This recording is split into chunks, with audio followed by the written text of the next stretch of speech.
Sweet Tofu is a 2D side-scrolling platformer game with an emphasis on speedrunning and color-based puzzles. The main thing the player does in this game is eat different kinds of fruit to change colors and gain new abilities to overcome obstacles and enemies. Other things that the player has to worry about are things like hunger, environmental hazards, time, as well as a few other things. Now, a lot of work has been put in by our design, art, and audio teams to make this game absolutely amazing, but it definitely did not start off that way. The original concept was intended for you to defeat monsters, and wasn't really intended to be a runner-type game. I suppose it was more for the path of being a survival laid-back kind of game. The original plan for the game had no score, had no time, you were just supposed to survive. The end of the game would have been you fighting a final boss, the one who took your family, because the whole journey was to rescue them. Upon completing levels, you got a scroll that told you what happened to your family, which would give you clues onto where they are. The monsters would have moved in unique ways, splattering on the ground, making puddles to avoid you, or shooting things at you where you have to constantly dodge to defeat them.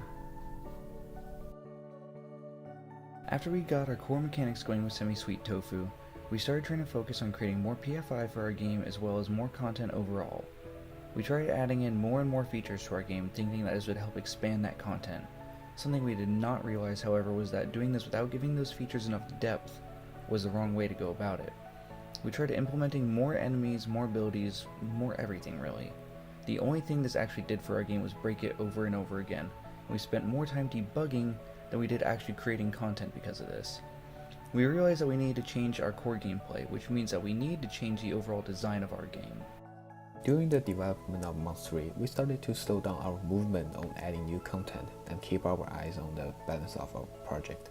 9 months brought our design team with a huge amount of feedback other than the first 2 months, so our design team needed to make our own decisions to determine what would we change to our project afterwards.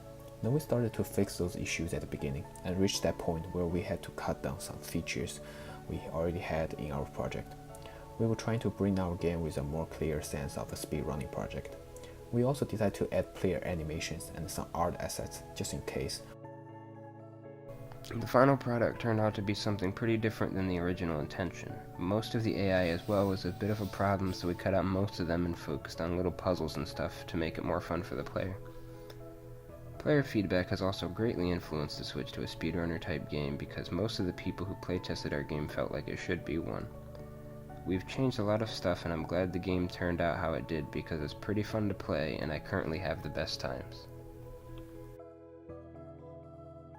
There were too many features we want to implement, but they didn't have enough depth to make them meaningful to gameplay, and they broken everything else too much to be of use to our gameplay.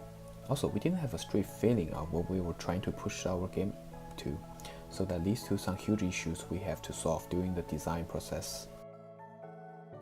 Throughout the entire 4 months of this project, our team has never been afraid to put in more time we have been required to. We always meet up more than teams, we always put in more hours, and we always keep working until there was nothing else that needed to be done. Every time we had a playtest, we make sure to record everything. The fact helped us point out issues in our design, as well as being able to track what issues we need to fix. The most important thing I learned was how to manage multiple teams well for the duration of a project in a leadership position. With effective coordination, our art and audio teams were able to make Sweet look and sound as good as possible. These skills will help me with future projects by being able to manage and work with teams in this manner. I actually learned more to do with scripting, which will help when I eventually get a job. I also learned how picky people can be and what they want is not always best what's for your idea, but sometimes you gotta make them happy. Ultimately, it's really hard work, so being prepared for that in the future will make things easier. Programming skills help us a lot when we need to create a huge project compared to others we did before. By just having the 3 of us doing the scripting, this increases our scripting skills and give us more flexibility in the industry. Overall, Sweet Tofu has become an amazing portfolio piece. The mistakes, successes, and skills we've learned while making Sweet Tofu will definitely help us be successful in the future. Stay sweet and thank you for watching.